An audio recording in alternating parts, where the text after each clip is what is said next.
coming. My name is Brad Johnson. I'm the campaign manager for Forecast Effects, and I'm here with the representatives from across the climate movement, including Credo, 350.org, Moms Clean Air Force, and some of the survivors and real leaders from the New York and New Jersey area that's been hit so hard by Superstorm Sandy, and some of them have been hit by Hurricane Irene and the blizzard. And we're just here in front of the White House to deliver over 280,000 signatures to President Obama asking for climate action now, including addressing climate change in a serious way in the State of the Union address tomorrow, and starting with rejecting the Keystone XL pipeline. But the reason that we are here today is because we think it's important that the American people and the President understands that the effects of climate change are here and now, and that real Americans are fighting these effects, fighting the effects of the fossil fuel industry, and we're looking to the President to lead. So I'd just like to introduce Alyssa Dernier, who's from Keysburg, New Jersey, and has what I think is, a personally inspiring story about fighting Sandy, and also like what we need to do to help people like her. So, Alyssa, would you like to say hello and speak? And Alyssa's been working for the last 3 months on this, so if she's lost her voice a little, that's why. My name is Alyssa Dernier, and I live in Keysburg, New Jersey. I've lived there for 14 years. I am a volunteer on the fire department of Keysburg.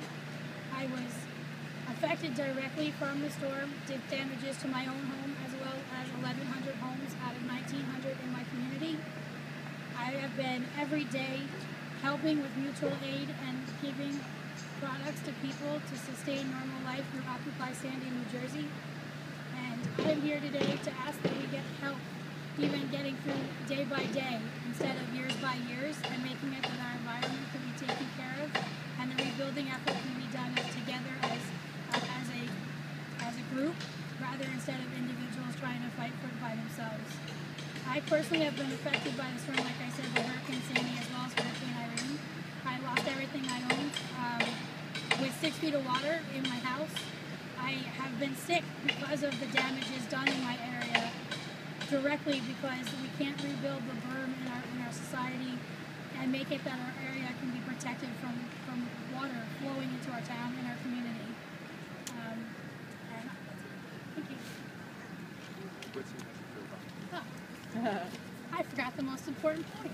My message to Obama is, instead of flying over my community, I'd like to put on a pair of boots, come down and see what we're living in every day, see the people that don't have power, don't have electricity, or don't have access to food on their plate every night. They're not even able to cook or clean for themselves, and help us make that better, and make it that we can get through every day a little bit easier, and make it that we can rebuild and be stronger as a community as well as the area that I'm surrounded by. Thanks. Thank you.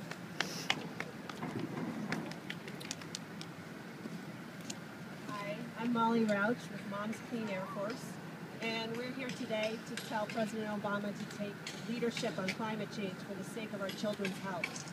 And it's my honor today to introduce to you Chef Melissa Rivera, who's a Far Rockaways resident.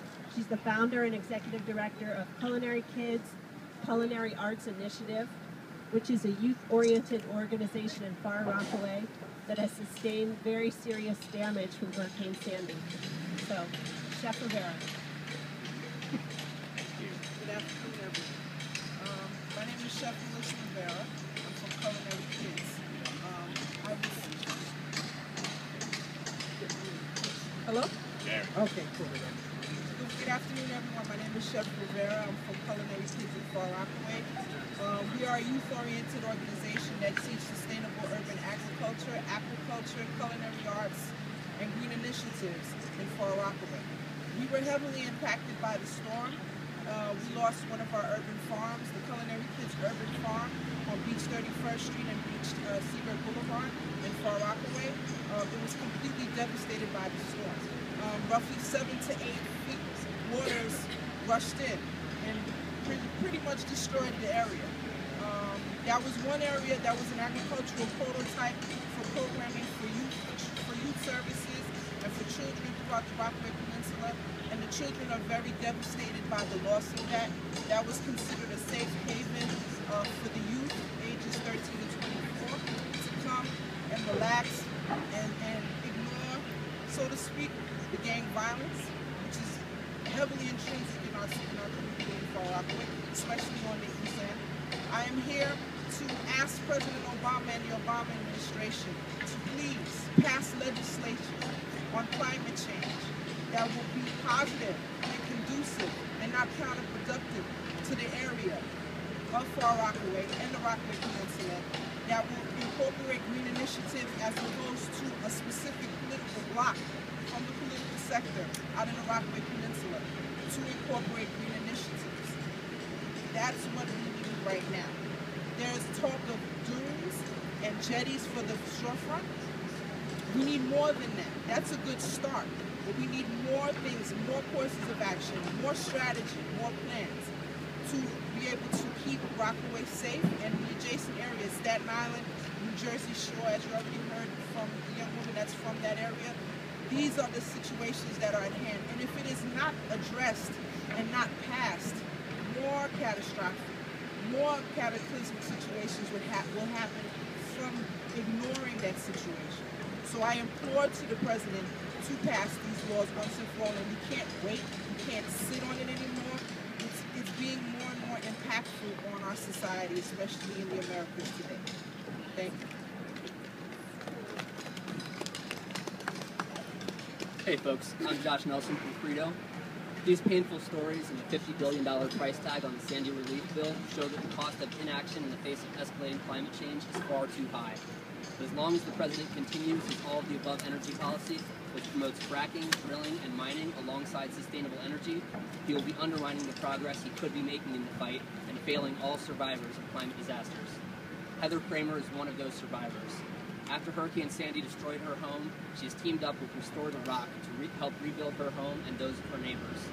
She will now read an open letter to President Obama, written by Credo and co-signed by prominent environmental leaders and over 240,000 activists from Credo and 351 more.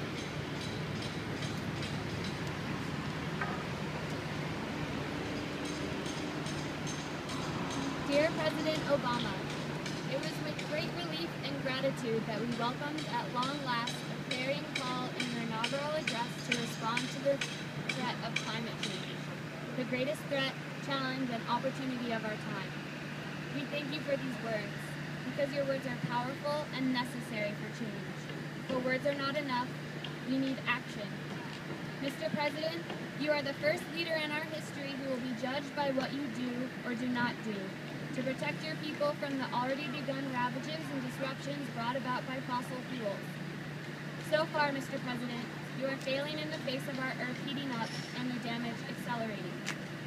Just a few months ago, we witnessed New York and New Jersey swallowed up by our still rising oceans. Our worsening nationwide drought after the hottest year on record is clear evidence that our planet is not healing, but is hurtling toward greater climate disruption. The simple truth is that you will continue failing in the fight against climate change as long as you continue an energy policy which treats equally the fuels that are hurting us and those that will save us.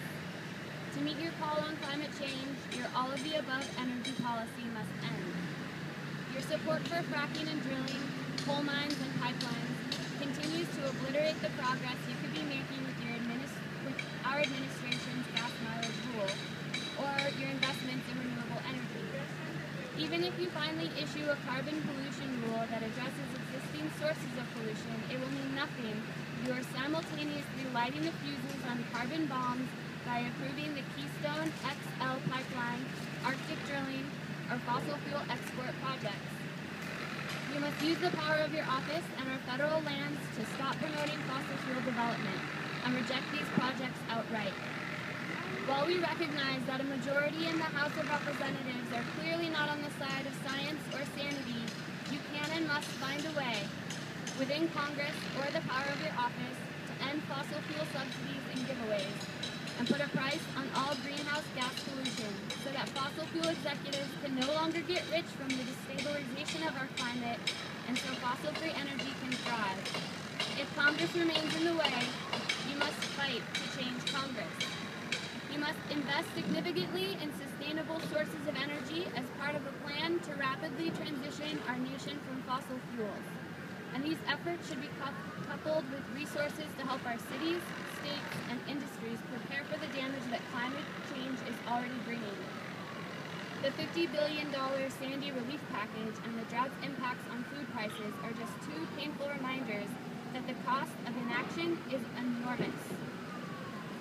Confronting climate change also happens to be our best opportunity to create the broad-based economic revitalization that your policies have largely failed to achieve.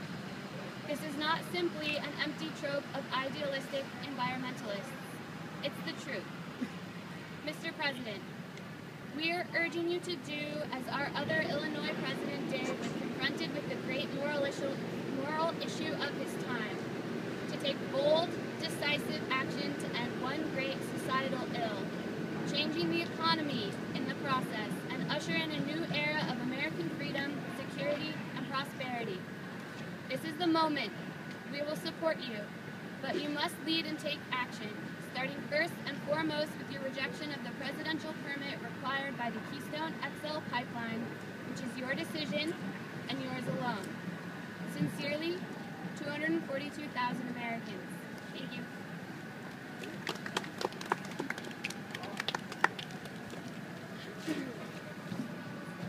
Hi, my name is Duncan Meisel. I'm part of 350.org, which is an international campaign against climate change.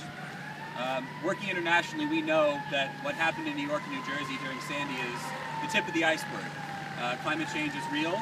It's important that the President connect the dots and begin to take decisive action. We also know that the letter that we have here, signed by 242,000 Americans, is also the tip of the iceberg of the political movement that's developing to stand behind the President should he decide to move forward with action against climate change. This Sunday, we expect to see the largest demonstration against climate change in this nation's history on the National Mall. 350.org, along with the Sierra Club, Hip Hop Caucus, and literally hundreds of other organizations have gathered together for a demonstration to move the President forward on climate. We believe that the first and simplest test of whether or not the President is serious about moving forward is whether or not he chooses to reject the Keystone XL pipeline. And we look forward to standing behind him when he makes that decision to stop the pipeline very soon. Thank you. So this concludes the formal part of our presentation. We're just going to take a second to do a group photo now, and then we are going to want to have the press have the opportunity to interview people directly, and we will be making our way over to the CEQ offices to deliver these petitions. So thank you very much, and I'm going to turn it over to put our photographer in charge of us.